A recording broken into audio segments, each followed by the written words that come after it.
तस्यारविन्दनयनस्य पदारविन्दम् जल्कमिश्रतिलसी मकरन्दवायुः अन्तर्गतस्वविवरेण चकार तेषां संक्षोभमक्षरजुषामपि चित्ततन्वो. Those are the mellows with the holy name. Sankshopamaksharajushamapi chittatanvo. So bhakti is simply, as Srila Bhaktisiddhanta Saraswati Thakur said, japa is simply the perceiving the transcendental mellows with the nama, with Bhagavan. That's japa. That's the tattva. That's the nama tattva. That's the bhakti tattva.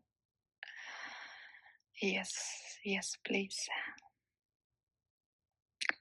चेतोदर्पणमार्चनं भवमहादावाग्नि निर्वापणं श्रेयकैरवचन्द्रिका वितरणं विद्यावधू जीवनम् आनन्दाम्बुधिवर्धनं प्रतिपदं पूर्ण अमृत आस्वादनं सर्वात्मस्नपनं परं विजयते श्रीकृष्ण संकीर्तनम्. नाम्नामकारि बहुधा निज सर्वशक्तिस्तत्रार्पितानि अमित स्मरणेन कालम् एतदृशीं तव कृप भगवन् ममापि दुर्दैवमिदृशमिह जनिनान् प्रागः. Shri Harinam Prabhu, you are here with all your Shaktis, and here I am looking around. Here I am thinking about so many other things. Here I am trying to solve so many things in my head. Here I am trying to avoid so many things in my head. I am very active in this head. While you yourself are present here, Bhagavan. Shri Nama Bhagavan, when you yourself are present here, this is my dusthiti. Very pitiable condition. Such a fool am I. I am very busy in this mind about trying to sort out, trying to fix, trying to get something, some enjoyment out of here. I am very busy in this head. Such a fool am I. Very unfortunate situation. Shri Harinam Prabhu, Shri Guru and Gauranga, very kindly, please be merciful and give attachment to the holy name, please. Anuraga to the holy name. Even a drop of attachment to the Nama. Tava svalpa spurti hoyam ukrata pidure jayam linga bhanga hoye anayase. Even a drop of, a little bit of attachment to the Nama can solve all our problems, can take away all our miseries. So, prayerfully, Hare Krishna, Krishna Krishna, Hare Hare, Hare Rama, Rama Rama, Hare Hare. We should chant and chant and chant and chant until there is only Nama. Inside, out, outside, in, all the time, everywhere. That is the only solution. This dull-headed, hard nuts, I don't understand that it is the only solution. Hey Govinda. Hare Krishna, Krishna Krishna, Hare Hare.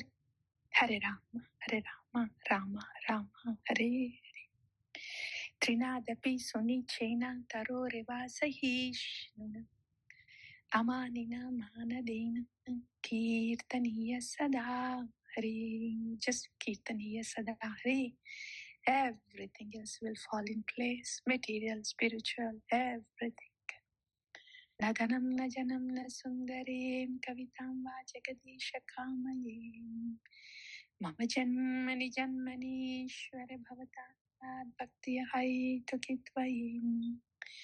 अहिनंद Tanuj किंकरां पतितानां विषमे भवाम्बुधौ कृपयां तव पाद पंकज स्थित धूलि सदृशं विचिन्तयामि. Gauranga Mahaprabhu is so merciful. He's teaching us. This is how you should chant.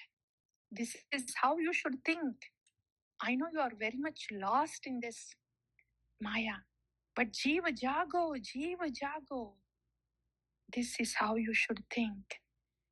I am drowning in this ocean of poison, poisonous ocean of modes. So Shri Harinam Prabhu, very kindly give me attachment and attraction for you. Please place me as a saffron dust particle at your lotus feet. This is how you think. This is what is happening to you. You are drowning in the poisonous ocean of modes. So this is how you should think, and this is how you should pray to Sri Nam Prabhu. This is how you should chant. Hare Krishna, Krishna Krishna, Hare Hare, Hare Rama, Rama Rama, Hare Hare. Saffron dust particles at your lotus feet, Nandatan Krishna.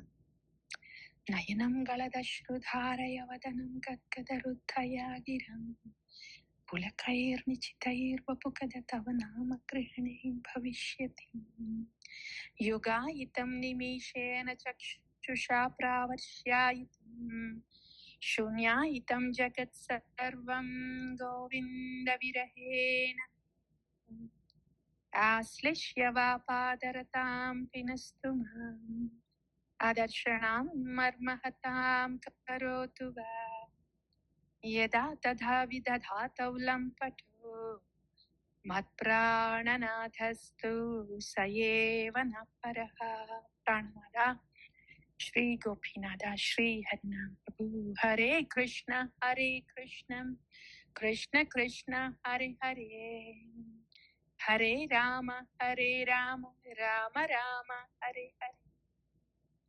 Whoever hears or recites this Sri Sikshashtakam, given by Sriman Chaitanya Mahaprabhu, their love and devotion for Krishna will increase day by day.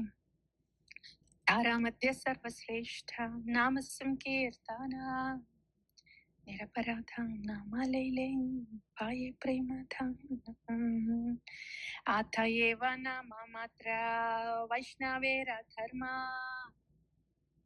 नामे प्रस्फुटित होइले रूप गुणक हरे कृष्ण कृष्ण कृष्ण हरे हरे हरे राम राम राम हरे हरे हरे कृष्ण कृष्ण कृष्ण हरे हरे राम राम राम हरे हरे हरे कृष्ण कृष्ण कृष्ण हरे हरे राम राम हरे हरे प्रेम से कहो श्री कृष्ण चैतन्य प्रभु नित्यानंद श्री अद्वैत गदाधर श्रीवासादि गौर भक्तवृंद की जय। श्री हरिनाम प्रभु की जय। श्री शिक्षाष्टकम की जय। आचार्य भगवान की जय।